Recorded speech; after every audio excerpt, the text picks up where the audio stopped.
नमस्कार, जय जोहार। क्या आप भी गवर्नमेंट एग्जाम्स की तैयारी करना चाहते हैं? क्या आप भी मेमोरी टेक्निक्स और ट्रिक्स के जरिए बहुत ही कम समय में स्मार्ट स्टडी करना चाहते हैं? क्या आप चाहते हैं कि सीजी व्यापम टॉपर आपको पढ़ाए? तो डाउनलोड करिए योगेंद्र साहू क्लासेस ऐप। यहाँ 10 से अधिक गवर्नमेंट एग्जाम्स क्रैक करने वाले और सीजी व्यापम टॉप करने वाले योगेंद्र सर CGPSC और सीजी व्यापम के अंतर्गत होने वाले सभी एग्जाम्स की तैयारी कराएं।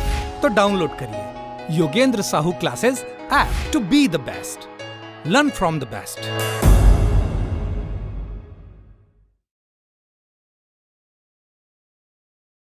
कोई भी सपना साकार करने के लिए सबसे जरूरी है सही कोच का होना। चुनिए Yogendra Sahu classes first rank को और करे अपने सीजी व्यापम CGPSC का सपना साकार। Download the app now.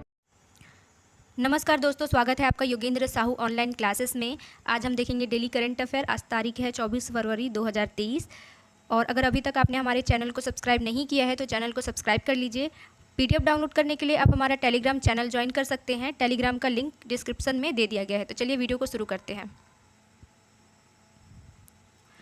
UNSC ने पहली बार म्यांमार में हिंसा समाप्त करने का प्रस्ताव किया पारित। संयुक्त राष्ट्र सुरक्षा परिषद ने 74 सालों में म्यांमार पर अपने पहले प्रस्ताव को अपनाया, जिसमें हिंसा को समाप्त करने की मांग की गई और सैन्य शासकों से अपदस्थ नेता आंग सान सू की सहित सभी राजनीतिक कैदियों को रिहा करने का आग्रह किया गया।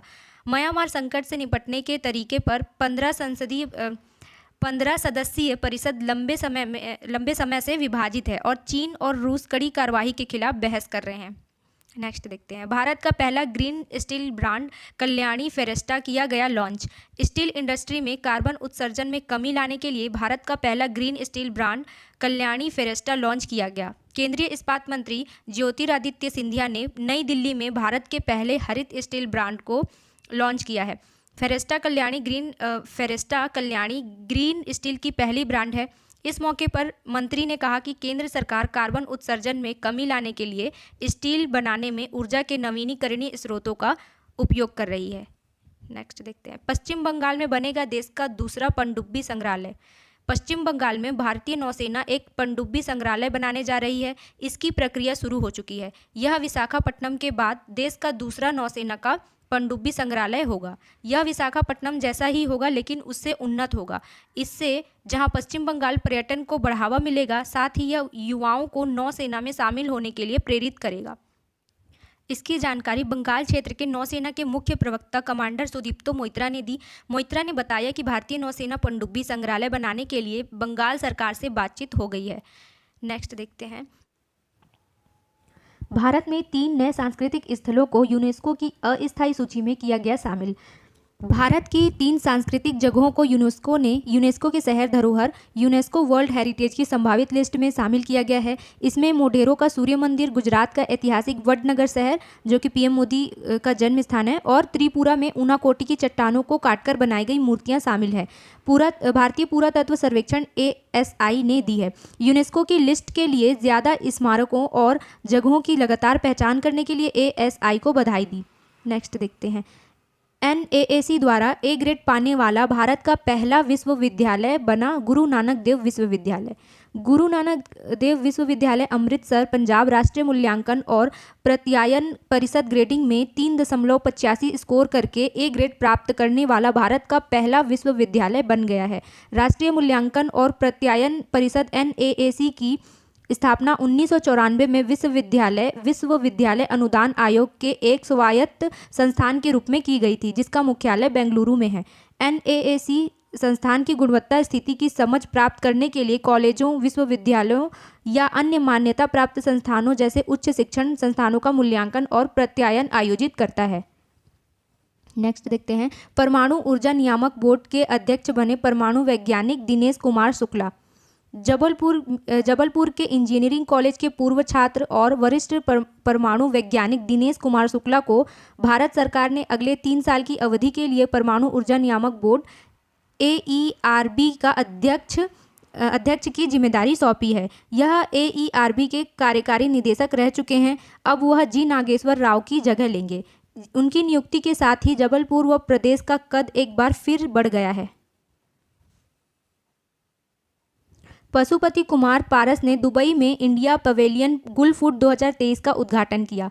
कृषि और प्रक्रिया खाद्य निर्यात विकास प्राधिकरण एपीडा गुल फूड 2023 के 28वें संस्करण में भाग ले रहा है, जो संयुक्त अरब अमीरात में आयोजित किया जाएगा। भारत खाड़ी ओडी में भाग ले रहा है, जो एक ऐसा मंच है जो दुनिया भर के खाद्य और पेय क्षेत्रों को जोड़ता है, जो भारतीय निर्यातकों को पर्याप्त अवसर प्रदान करता है। कोटक महिंद्रा बैंक ने corporate digital banking portal Kotak fin को लाइव किया। बैंक के पूर्णकालिक निदेशक केवीएस मणियन ने कहा कि जब तक कोई ग्राहक वर्किंग कैपिटल प्रोडक्ट या बैंक से लोन का उपयोग करता है, तब तक उन्हें इसके एक्सेस के लिए कुछ भी एडिशनल भुगतान नहीं करना होगा। प्राइवेट सेक्टर के बड़े लेंडर कोटक महिंद्रा बैंक ने एकीकृत पोर्टल कोटक फाइन लॉन्च किया है। यह पोर्टल बैंक के कॉरपोरेट ग्राहकों के लिए उनके भुगतान, कलेक्शन, व्यापार और उनके बैंक खातों से संबंधित अन्य सेवाओं को ट्रैक करने में मदद करेगा। चलिए नेक्स्ट देखते हैं, ऑब्जेक्टिव्स देख लेते हैं। हाल ही में केंद्रीय सड़क परिवहन और राजमार्ग मंत्री नितिन गडकरी ने किस शहर में दुनिया के सबसे बड़े और अनोखे दिव्यांग पार्क की आधारशिला रखी है? तो नागपुर। ठीक है, नागपुर। केंद्रीय सड़क परिवहन और राजमार्ग मंत्री नितिन गडकरी ने 20 फरवरी को नागपुर, महाराष्ट्र में दुनिया के सबसे बड़े और अनोखे दिव्यांग पार्क अनुभूति समावेशी पार्क की आधारशिला रखी है। हाल ही में ग्रेटर नोएडा के इंडिया एक्सपो मार्ट में आयोजित दुनिया की सबसे बड़ी एकल विद्युत प्रदर्शनी इलेक्ट्रामा के 15वें संस्करण का उद्घाटन किसने किया है? तो आरके सिंह ने किया है। ठीक है, आरके सिंह। ग्रेटर नोएडा के इंडिया एक्सपो मार्ट में आयोजित दुनिया की सबसे बड़ी एकल विद्युत प्रदर्शनी इलेक्ट्रामा के 15वें संस्करण का उद्घाटन नवीनीकरण ऊर्जा बिजली केंद्रीय राज्य मंत्री आरके सिंह ने किया है। नेक्स्ट देखते हैं। हाल ही में केंद्र सरकार ने मिशन कर्मयोगी की निगरानी के लिए किसके नेतृत्व में 7 सचिवों सहित एक शीर्ष पैनल का गठन किया गया है? तो राजीव गौबा। ठीक है, राजीव गौबा। सरकारी कर्मचारियों के प्रशिक्षण के लिए केंद्र सरकार ने महत्वाकांक्षी मिशन कर्मयोगी कार्यक्रम के कार्यान्वयन की निगरानी के लिए कैबिनेट सचिव राजीव गौबा के नेतृत्व में 7 सचिवों सहित एक शीर्ष पैनल का गठन किया गया है। हाल ही में पश्चिमी और मध्य क्षेत्र के लिए पहली पीएम गति शक्ति कार्यशाला किस प्रदेश में आयोजित हुई है? तो गोवा में हुई है। ठीक है, गोवा में। पश्चिमी और मध्य क्षेत्र के लिए पहली पीएम गति शक्ति क्षेत्रीय कार्यशाला 20 फरवरी 2023 को गोवा में आयोजित की गई है। पीएम गति शक्ति एनएमपी को आत्मनिर्भर भारत के लक्ष्य को प्राप्त करने की दिशा में राष्ट्र को आगे बढ़ाने के लिए शुरू किया गया था। नेक्स्ट देखते हैं। हाल ही में दुबई में badminton Asia mixed team championship में किस देश ने कांस्य पदक जीता है? तो भारत ने जीता है। ठीक है, पीवी संधू की अगुवाई में भारत टीम ने badminton Asia mixed team championship में कांस्य पदक जीता। सेमीफाइनल मैच में भारतीय टीम को चीन से 2-3 से हराकर 2-3 से हार का सामना करना पड़ा। प्रणय और पीवी सिंधु अपने अपने एकल मुकाबले हार गए। हाल ही में किस राज्य सरकार ने शराब की खपत को कम करने के लिए नई आबकारी नीति को मंजूरी दी है? तो मध्य प्रदेश सरकार ने। ठीक है, मध्य प्रदेश सरकार ने। मध्य प्रदेश सरकार ने शराब की खपत को कम करने के लिए नई आबकारी नीति को मंजूरी दी है। इस नई आबकारी नीति के तहत शराब की दुकानों से जुड़े आहत या पीने के क्षेत्र और दुकान बार बंद किए जाएंगे। हाल ही में बांग्लादेश की प्रधानमंत्री शेख हसीना द्वारा अंतर्राष्ट्रीय मातृभाषा पुरस्कार से किसे सम्मानित किया गया है? तो डॉक्टर महेंद्र मिश्रा को किया गया है। ठीक है, डॉक्टर महेंद्र मिश्रा को। डॉक्टर महेंद्र मिश्रा को ढाका में बांग्लादेश की प्रधानमंत्री शेख हसीना द्वारा अंतर्राष्ट्रीय मातृभाषा पुरस्कार से सम्मानित किया गया है। डॉक्टर महेंद्र मिश्रा ओडिशा में स्वदेशी भाषाओं के प्रचार के लिए एक भारतीय शिक्षाविद और सामाजिक कार्यकर्ता हैं। नेक्स्ट देखते हैं। हाल ही में ज्ञानप्पन पुरस्कार 2023 के लिए किसे चुना गया है? तो वी मधुसूदनन नायर को। ज्ञानप्पन पुरस्कार के लिए वी मधुसूदनन नायर को चुना गया है। प्रसिद्ध कवि वी मधुसूदनन नायर को साहित्य में उनके योगदान हेतु ज्ञानप्पन पुरस्कार 2023 के लिए चुना गया है। ज्ञानप्पन पुरस्कार में 50,001 रुपये का नगद पुरस्कार और गुरुवायूरप्पन का एक सोने का लॉकेट और एक प्रशस्ति पत्र दिया जाता है। टुडे वन लाइनर देख लेते हैं। अमेरिका के राष्ट्रपति चुनाव में पार्टी उम्मीदवार बनने की दौड़ में हाल ही में कौन भारतीय अमेरिकी शामिल हुए हैं? तो विवेक रामास्वामी। ठीक है, विवेक रामास्वामी। बीसीसीआई ने महिला प्रीमियर लीग के टाइटल स्पॉन्सर के रूप में किसे चुना है? तो टाटा ग्रुप को चुना है। ठीक है, Tata group. Women's premier league की यूपी वॉरियर्स ने किस खिलाड़ी को अपना कप्तान नियुक्त किया है? तो एलिसा हिली को, ठीक है, एलिसा हिली को। दिल्ली की नई मेयर के रूप में किसे चुना गया है? तो दिल्ली की नई मेयर के रूप में किसे चुना गया है? सैली ओबेरॉय को चुना गया है, ठीक है, सैली ओबेरॉय को।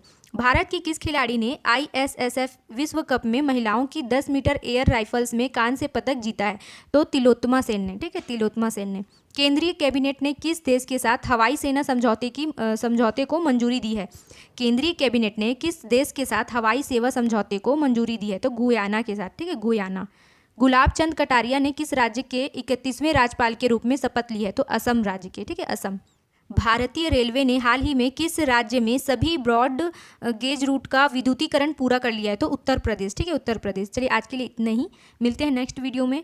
और अगर वीडियो पसंद आई हो तो वीडियो को लाइक कीजिए।